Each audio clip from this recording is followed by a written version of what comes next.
Olá, pessoal, tudo bem? Boa tarde, bom dia, boa noite. Então, nessa aula vamos trabalhar até o tema, né, culpabilidade, tá certo?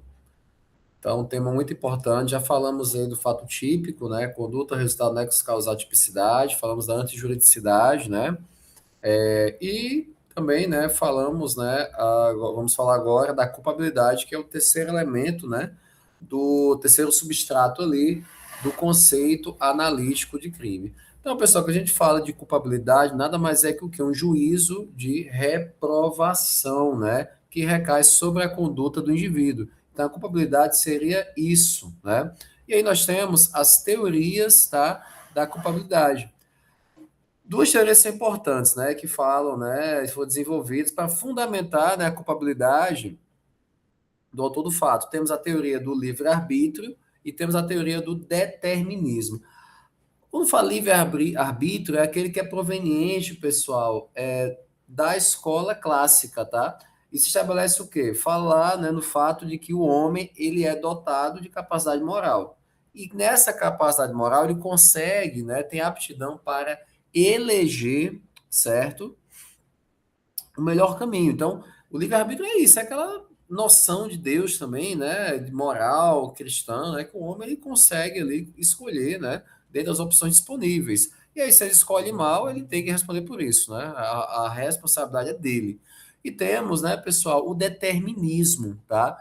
Que, por outro lado, ele é originado da escola positiva. O que é que ele sustenta? Que ao homem não é possível atuar, né, de maneira soberana em suas escolhas. Por quê? Nós temos inúmeros fatores, tanto de índole interna como também de índole externa, né? E esses fatores são capazes de influenciar, pessoal, determinados atos, né? E aí levar ele a cometer, né, no caso aí, um fato ilícito. E a doutrina entende que essas duas teorias, né, do livre-arbítrio, do determinismo, elas se complementam, elas não são, né, assim, não se excluem, tá certo? Isso é um ponto importante. E aí, quando a gente fala do conceito analítico de crime, nós sempre falamos sobre isso, né? Nós temos a teoria bipartite e a tripartite. A teoria bipartite põe a culpabilidade não como substrato do crime, tá? Então, nós temos o crime como fato típico e ilícito apenas, né? E a culpabilidade seria o quê? Né? Aparece como pressuposto de aplicação da pena, né? Um juízo de reprovação, um juízo de censura, né? Então, pressupondo que é a prática de um crime. E vimos que essa teoria bipartite ela não prevalece, né? Aqui adotada é a tripartite. O que é que ela ensina? Que a culpabilidade ela se trata, na verdade, do terceiro substrato do crime, né? Com o seu juízo, né, como eu falei, de reprovação, e esse juízo de reprovação ele é extraído justamente da análise sobre como o sujeito ativo, ele ali, né, se situou, né, no âmbito da prática da conduta criminosa.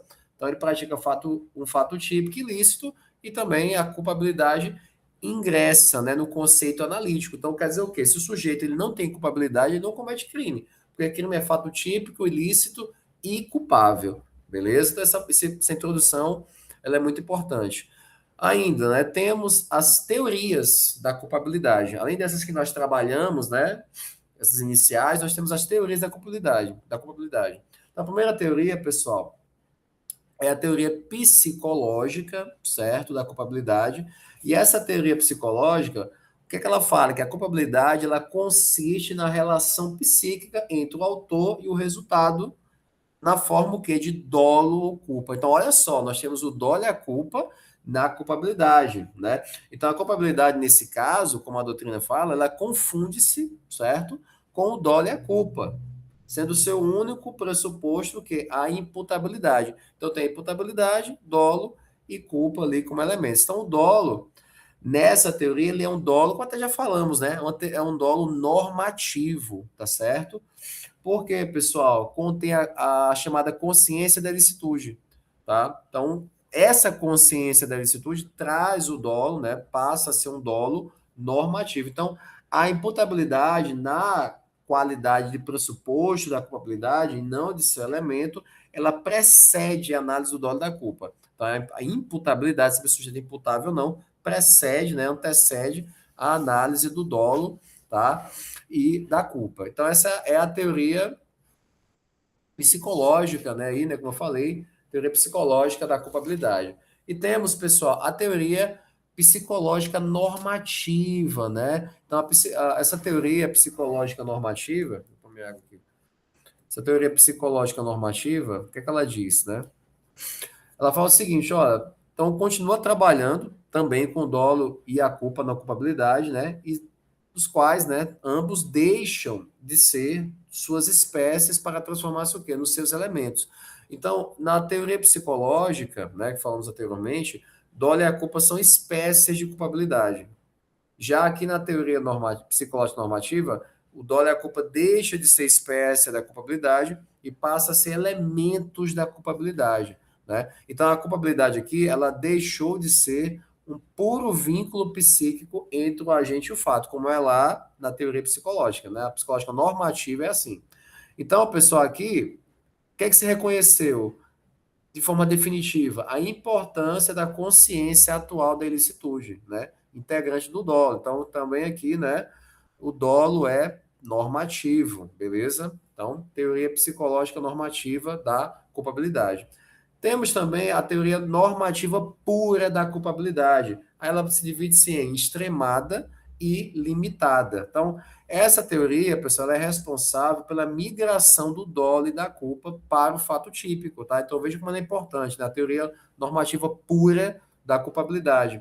Então, o que é que fala aqui? O dolo, no caso, que migra para o primeiro substrato do crime, no caso, o fato típico, né?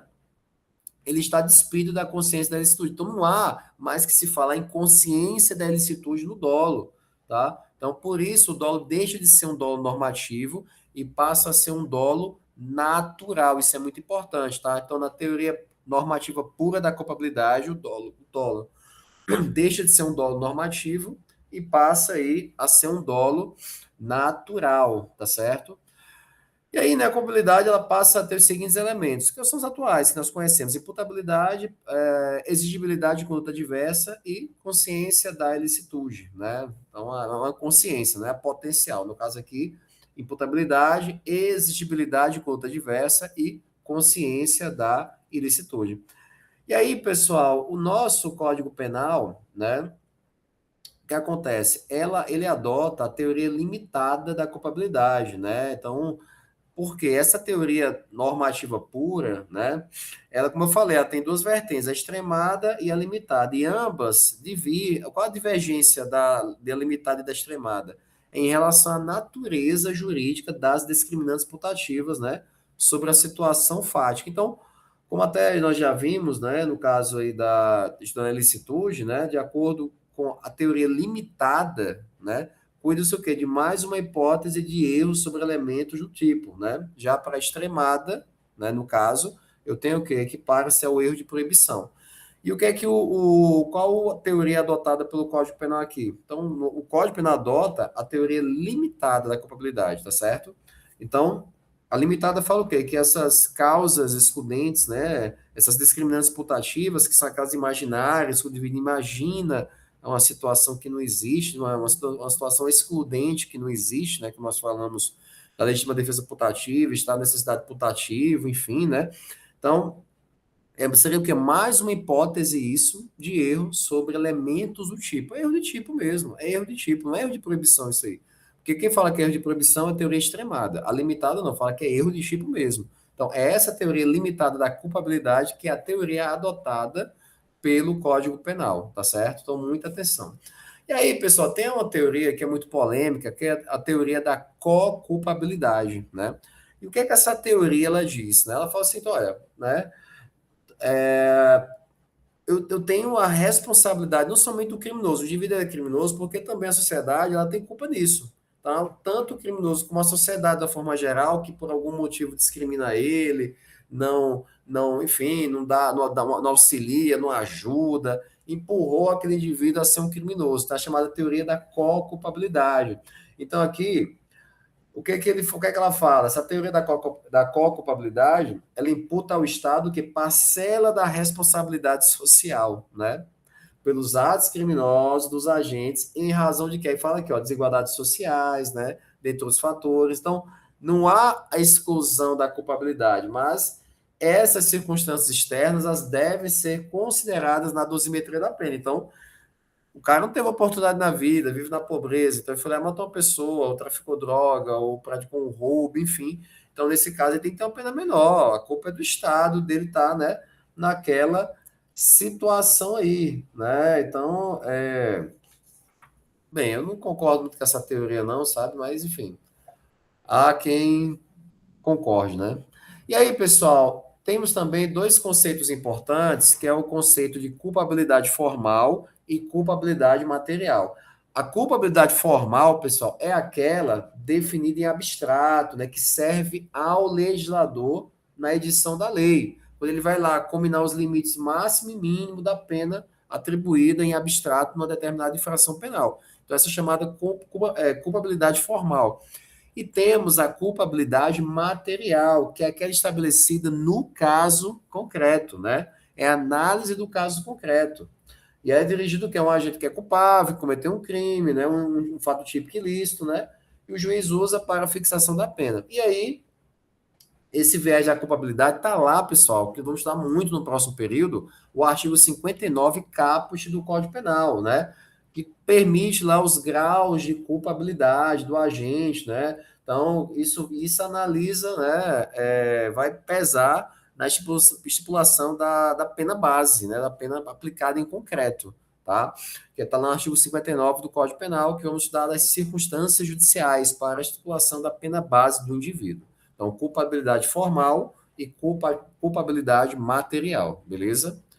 Então, avançando. Pessoal, vamos agora falar sobre os elementos da culpabilidade. Quais são? Imputabilidade, potencial consciência da ilicitude e exigibilidade de conta diversa. Então, primeiramente, né, a imputabilidade, tá? E aí, depois vamos falar também das causas excludentes da culpabilidade, são chamadas dirimentes, tá? Dirimentes. Então, as dirimentes são as causas excludentes da culpabilidade, beleza? Então, o primeiro elemento da culpabilidade, temos a imputabilidade, que é o que? A capacidade de imputação, né? É a possibilidade de atribuir a alguém, nós estamos conversando aqui, a responsabilidade pela prática de um crime, de uma infração penal, de uma contravenção penal, né? Enfim, da forma geral. Então, são dois os elementos que devem se fazer presentes para a imputabilidade. Temos o elemento intelectivo, né, pessoal? Que é a rigidez psíquica do agente, e o elemento volitivo, que é justamente o quê? O agente dominar a sua vontade. Então, ele tem que ter uma rigidez psíquica, psicologicamente estar em condição, né, de ser imputável, e em relação à sua vontade, o agente tem que dominar a sua vontade. Se ele não domina a sua vontade, pessoal, ele não pode ser considerado aí, tá? Imputável. E aí, em relação à imputabilidade, eu tenho três critérios importantes, que é o critério biológico, psicológico e o critério biopsicológico, certo? Então, primeiramente, nós temos o critério biológico. Então, esse critério, ele leva em consideração que é apenas o desenvolvimento mental do agente, doença mental ou idade. Então, é o critério biológico. Então, independentemente se ele tinha, ao tempo da conduta, capacidade de entendimento e autodeterminação. Então, basta ser, nesse caso, portador de uma anomalia psíquica para ser inimputável, né? É o critério biológico, ou a idade dele, menor de 18 anos, a depender, enfim, né? Critério psicológico, pessoal. Nesse critério, eu vou considerar apenas o quê? Se o agente, ao tempo da conduta, ele tinha a capacidade de entendimento e autodeterminação, independentemente da condição mental ou idade dele, tá? É o chamado critério psicológico. Então, aqui no critério psicológico, né, não precisa ser portador de uma anomalia psíquica, né, para ele ser inimputável, no critério psicológico. Não precisa ter uma anomalia psíquica. Eu vou precisar analisar se, ao tempo da conduta, ele tinha capacidade de entendimento e autodeterminação. Já no critério biopsicológico, considera-se, nesse caso, inimputável aquele que, em razão de sua condição mental, né, seja por doença mental ou desenvolvimento mental incompleto ou retardado, era, ao tempo da conduta, inteiramente incapaz de entender, né, o característico do fato ou de determinar-se de acordo com esse entendimento. Então, nesse caso aqui, não basta ser portador de anomalia psíquica para ser, né, inimputável, tá? Então, qual dos critérios aí, né, norteou o sistema? E aí, pessoal, vai depender da inimputabilidade, beleza? Que vamos já seguir. Então, vamos analisar agora as causas de inimputabilidade. Então, a depender da causa, vai se aplicar o critério biológico, psicológico ou biopsicológico, beleza? Então, a primeira situação é em razão de anomalia psíquica. Vamos lá, no Código Penal. Deixa eu abrir aqui para vocês, compartilhar a tela. Ixi, apareceu não. Deixa eu abrir aqui para mim. Deixa eu ver. Pronto. Compartilhar aí. Então, vamos lá no Código Penal.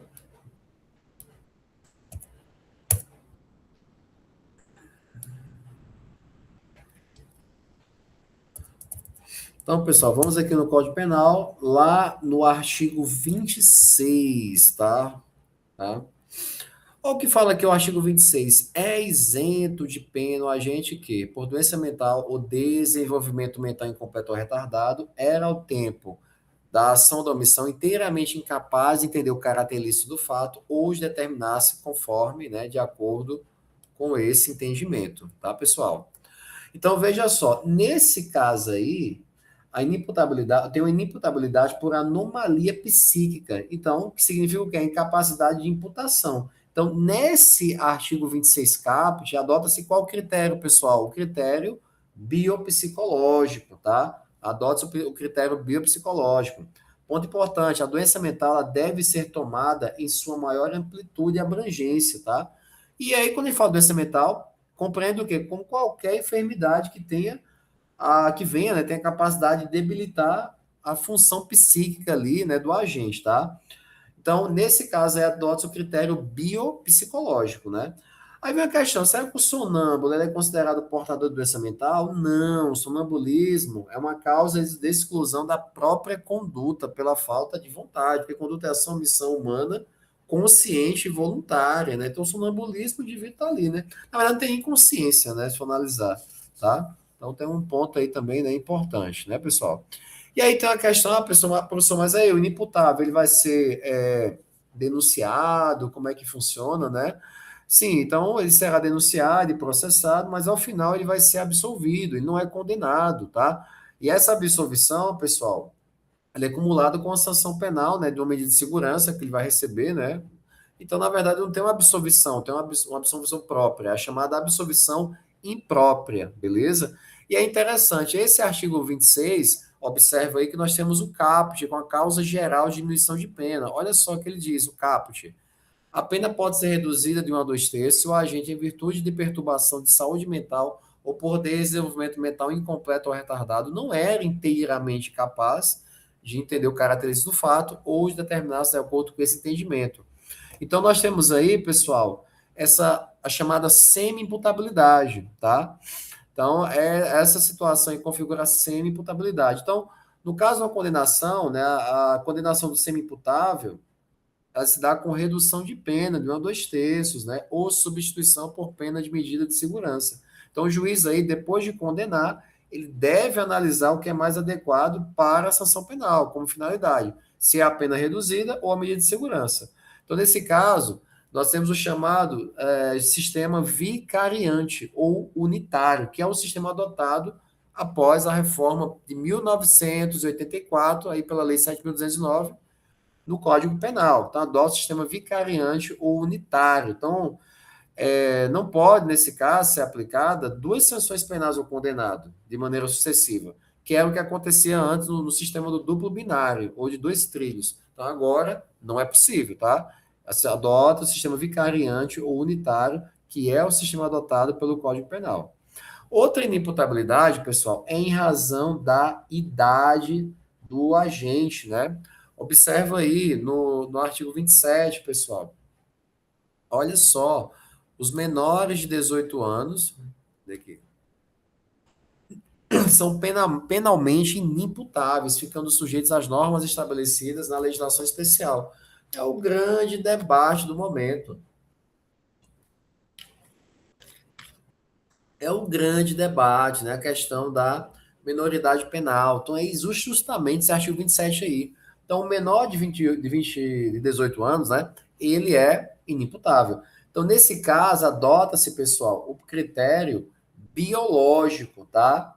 biológico. Então, o critério biológico é o que é adotado. Então, são considerados absolutamente inimputáveis. Então, menor de 18 anos, deixa eu só voltar aqui, viu?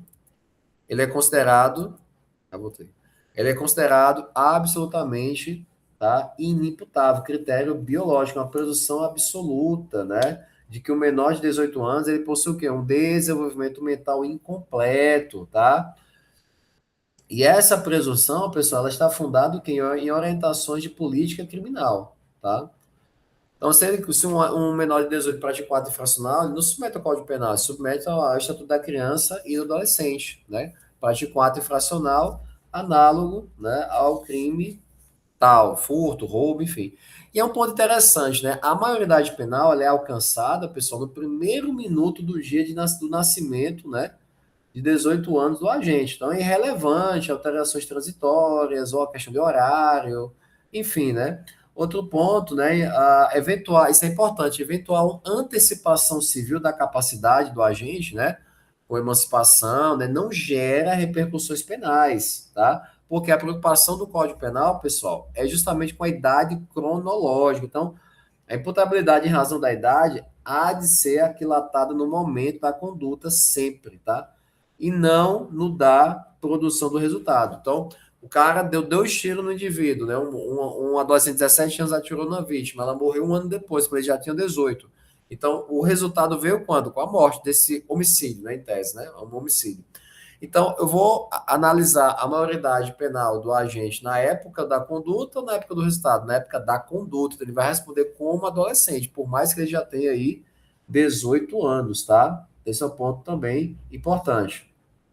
E se tratando do delito, se tratando de um crime permanente, a imputabilidade ela deve ser aferida no momento em que cessa a prática delituosa, e não no momento do seu início. Então, se um adolescente de 17 anos e falta 10 dias para ele completar 18. Ele pratica um sequestro e fica durante 20 dias, né, com a vítima em cativeiro. E ele é preso, tá? Um crime permanente. Então, quando ele é preso, ele já está com 18 anos. Então, nesse caso, ele não responde, não é considerado inimputável. Ele não responde como adolescente, vai responder como um adulto, tá? Outra inimputabilidade, pessoal, é a decorrente da embriaguez, tá? Tá aqui, né? A inimputabilidade decorrente da embriaguez. Então, a embriaguez é o quê? Né, tomar uma cachaça aí, cerveja, enfim, ficar, né, daquele jeito. E aí, pessoal, nós temos as espécies de embriaguez, né? Nós temos, né? Primeiro, a embriaguez não acidental, que é aquela voluntária, né, ou culposa, tá? Então, a gente ingere ali o álcool, né, com a intenção realmente de se embriagar. Então, surge com essa embriaguez culposa quando ele, por negligência e imprudência, acaba se embriagando, né? E ela pode ser completa ou incompleta, né? Então, seguindo o Código Penal, a embriaguez não acidental, pessoal, jamais exclui a imputabilidade. Artigo 28, inciso 2, tá aqui, ó, tá? Ó, não exclui a imputabilidade penal, inciso 2. A embriaguez voluntária ou culposa pelo álcool ou substância de efeitos análogos. Bebeu porque quis, meu amigo. Agora, se vire, né? Outra espécie de embriaguez é a embriaguez acidental, que essa decorre de caso fortuito ou força maior.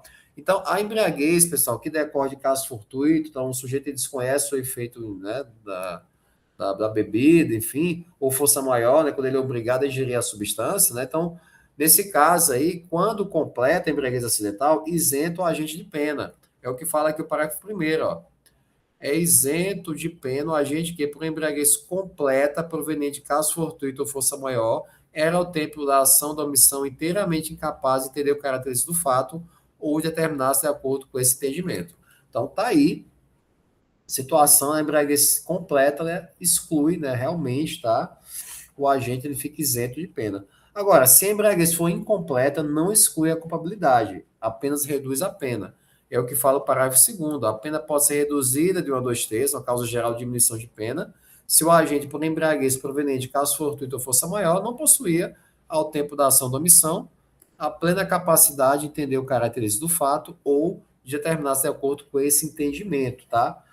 Ponto importante, que é a embriaguez acidental que, né, não é completa, beleza? E temos aí a embriaguez patológica, pessoal. Patológica, né? Que está no artigo 26, tá? E aí, enquadro para o artigo 26, que fala aqui, né? A patologia embriaguez é doentia, né? Nesse caso, é tratada como anomalia psíquica que gera o que é a inimputabilidade, né? Do agente ou a redução da pena, conforme o artigo 26 aí, né? Que nós até já estudamos. E aí, pessoal, nós temos a chamada também embriaguez pré-ordenada, né? O agente ele ingere bebida alcoólica, né, ou consome a substância de efeitos análogos, justamente que é com a finalidade de cometer um crime. Ela pode ser completa ou incompleta. Então, sendo completa ou incompleta, não haverá exclusão da imputabilidade. Tanto faz. Muito menos redução da pena. Eu vou ter, na verdade, uma incidência de um agravante na pena. Tá? A embriaguez pré-ordenada ela agrava a pena do indivíduo. Beleza? Então, é um ponto então, também entender que tem de vista o Código Penal que autoriza, né, a punição da embriaguez voluntária ou pré-ordenada, mesmo quando completa, por quê? É o chamado princípio da actio libera in causa.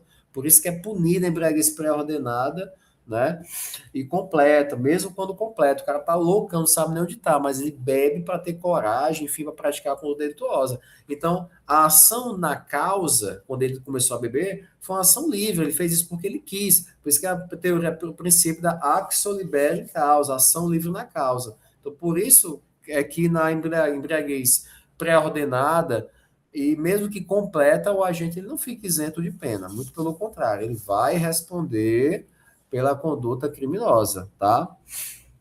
E aí tem alguns outros pontos aqui também, né? Já falei sobre isso. A condição do indígena, né, que não integrado, ele não gera presunção de incapacidade penal, né? A regra é sua imputabilidade. Então, o indígena, em regra, ele é imputável, né? Então, vai ter que analisar o caso concreto, sim, mas em regra, o indígena, ele é, tá? Imputável. Ele pode, por exemplo, haver uma ausência de potencial consciência da licitude, né? Não conhece a lei, essas coisas vai ter que ser analisado no caso concreto. No caso da polícia, a gente faz uma perícia antropológica para entender se trata-se ou não de um indígena, né, de um índio integrado, tá? Então, esse é um ponto aí também importante. E aí, pessoal, entra a questão aqui da emoção e da paixão, né? Olha o que fala o artigo 28, inciso 1. Não excluem a imputabilidade penal. Primeiro, a emoção ou a paixão, né? Não exclui. Emoção, né? Estado súbito, que é algo mais passageiro. A paixão já é algo, né? Crônico, duradouro. A paixão é mais duradoura. A emoção é algo momentâneo. Então, nem a emoção nem a paixão, tá? Exclui a imputabilidade penal. Ponto importante também. Pode acontecer, né, de reduzir a pena, temos homicídio privilegiado, relevante valor social, ou injusta, ou quando há o domínio de violenta emoção, logo em seguida a injusta provocação da vítima. Então, há situações aí que pode haver até diminuição na pena, mas aí, né, há coisas bem específicas, beleza? E a conclusão, pessoal, de que o sujeito ele é inimputável, tá? Sempre vai reclamar a perícia médica, tá? Então, a perícia médica, do psiquiatra, enfim, a perícia médica é que vai determinar se o sujeito ele é imputável ou inimputável, beleza? E a doutrina traz alguns outros pontos, né? Vou passar aqui, né, em relação à imputabilidade. E aí, pessoal, segundo elemento, nós temos a potencial consciência da ilicitude, né? Então, é a possibilidade que tem o agente imputável de compreender, né, justamente a reprovabilidade da conduta, né? E aí, claro, não se exige do sujeito que é uma compreensão técnica, não um conhecimento jurídico aprofundado, mas o que é apenas que ele tenha condição de perceber que o comportamento dele, pessoal, não encontra fundamento em lei nenhuma, né? Sendo por ele, né, com isso reprovado. Então, há um contentamento aqui com uma percepção leiga, uma valoração, até a doutrina fala, que é chamada valoração paralela na esfera do profano, tá? Então, essa percepção leiga, essa valoração paralela na esfera do profano é justamente o que pede para configurar a potencial consciência da estúdio. Bom, ele não precisa saber que existe o Código Penal, que existe a lei, né, a lei número tal, né, tem que compreender que aquilo ali é errado, né? Então, essa valoração paralela na esfera do profano é justamente, né, essa condição do agente perceber que o comportamento dele não encontra respaldo jurídico. Se ela matar uma pessoa, todo mundo sabe que é errado. Entrar na casa de alguém e levar uma TV. Todo mundo sabe que é errado isso, tá? Então tem cabimento, né, pessoal? Beleza? Então, mais um em relação à potencial consciência da licitude. E aqui, dentro da potencial consciência da licitude, existe o estudo do erro de proibição, que é uma causa excludente da potencial consciência da licitude, né? E essa causa excludente é chamada dirimente, tá? Dirimente. E aí é importante analisar o artigo 21 do Código Penal, tá? Vamos lá, no artigo 21 do Código Penal, ó, erros sobre a ilicitude do fato. Olha o que diz aqui: o desconhecimento da lei é inexcusável, né? Indesculpável, beleza? Tá? Então, não tem como você alegar o desconhecimento da lei. Agora ele fala, o erro sobre a ilicitude do fato, se inevitável, isenta de pena. Se evitável, poderá diminuir de um sexto a um terço. É o parágrafo único, né? Considera-se evitável o erro se o agente atua ou se omite sem a consciência da ilicitude do fato, quando lhe era possível, nas circunstâncias, ter ou atingir essa consciência. Está chamado erro de proibição. Como eu falei, no caso de ser excusável, afaste-se a culpabilidade. Ao passo que, se o erro é inexcusável, acarreta apenas a diminuição da pena de um sexto a um terço, tá? Beleza? Ponto importante também. Aí tem alguns pontos aqui que eu não vou. Eu quero que vocês saibam isso, né? Tem outros pontos aqui que a doutrina trata, enfim. Aí tem os erros de as espécies de erros de proibição. O erro de proibição direto, né? Em que o agente se equivoca quanto ao conteúdo de uma norma proibitiva, né? Ou porque ele ignora a existência do tipo incriminador, ou mesmo porque ele não conhece completamente, né, o conteúdo de uma forma geral. Ou mesmo ele não entende o âmbito de incidência. Já o erro de proibição indireto, pessoal, que aí eu tenho a discriminante putativa por erro de proibição, tá? O erro de proibição indireto, o agente ele sabe que a conduta é típica, mas ele pensa o quê? Ele supõe presente uma norma que permite, né?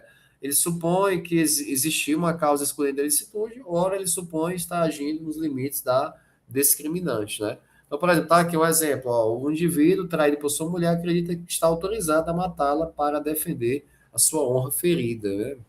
Então, seria um erro de proibição indireto. Lembrando que até essa tese, né, de defesa da honra sequer pode ser levada ao tribunal do júri. Beleza? Tá, pessoal? E aí temos como último elemento da culpabilidade a exigibilidade de conduta diversa, né? Então, exige-se o quê? Que as circunstâncias tivessem a possibilidade de atuar o agente de acordo com o ordenamento jurídico. Se isso era exigível, que ele poderia atuar de acordo com o ordenamento jurídico, aí é crime. Agora, se era inexigível, exclui a culpabilidade. Então, olha só o que fala o artigo 22. Ó, se o fato é cometido sob coação irresistível ou estreita obediência à ordem não manifestamente ilegal, então quer dizer o que é uma ordem que é manifestamente legal, né? De superior hierárquico só é punível ao autor da coação ou da ordem, tá? Então, a coação irresistível e a obediência hierárquica são excludentes, né, justamente da exigibilidade de conduta diversa. Coação irresistível e obediência hierárquica são causas excludentes da culpabilidade. E aí, cara, vê os requisitos da coação irresistível, né? Tem que ser uma coação moral, né? Através de uma ameaça, promessa de realizar um mal, enfim, tá? Lembrando que a coação física, ela é uma hipótese excludente da conduta. Já a coação moral, né? Ela exclui a culpabilidade, beleza? Ainda, irresistibilidade da coação. A coação deve também ser irresistível, né?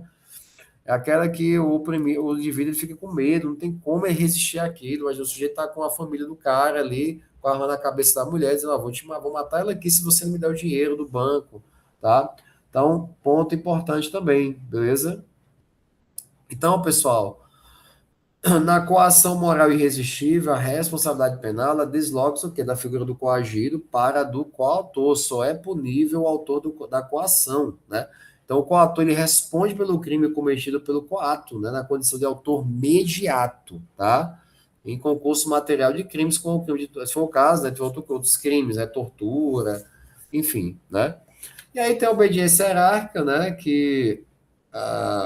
é uma causa excludente da culpabilidade, né? Justamente que é por inexigibilidade com outra diversa. Então, a ordem, ela digamos que ela não é manifestamente ilegal, não dá para perceber que ela é ilegal. Então, nesse caso, vai responder apenas, né, o autor da ordem e não ali o subordinado, tá? Que aí a doutrina traz, né, explica como é que seria a questão da ordem, né? Enfim, tá? E aí no final traz até uma síntese das causas legais de exclusão da culpabilidade e tal, bem interessante, tá? E aí, pessoal, deixa eu só ver aqui, conceito, não, esse aqui é para depois. Intercrimes. Eu vou deixar, pessoal, a punibilidade, o intercrimes e o concurso de pessoas para a primeira aula do próximo período, tá? Eu vou já deixar acertado isso com vocês. Por quê? Porque para falar, quando a gente fala da punibilidade, causa extintiva da punibilidade, prescrição e tal, eu acho que é um assunto. Deixa eu só sair aqui. Para o compartilhamento. Pronto. Pronto, eu acho que é um assunto que ele se interliga, até o concurso de pessoas nem tanto, mas eu vou, de todo modo, a monitora ela vai fazer um resumo de punibilidade, concurso de pessoas, tá certo? Para vocês, intercrimes. O intercrimes eu já falei várias vezes na aula, que é aquilo, cogitação, preparação, execução, consumação, exaurimento. Falei várias vezes. Mas aí, quando for na primeira aula do próximo período, eu vou justamente abordar esses temas: punibilidade, intercrimes e concurso de pessoas. Essa é a primeira aula, só basicamente isso, ou a primeira etapa da aula, para depois, na segunda etapa, a gente já começar a trabalhar a teoria geral da pena. Mas aí conseguimos aqui terminar muito bem o que queríamos, né, aqui no período com vocês, que é todo o conceito analítico de crime, né, finalizar tudo, tá? Então essa aula, outra aula que eu gravei, são aulas cruciais aí para vocês, tá bom? Então, um grande abraço, bons estudos e estou à disposição para todos. Até a prova, né? Até mais.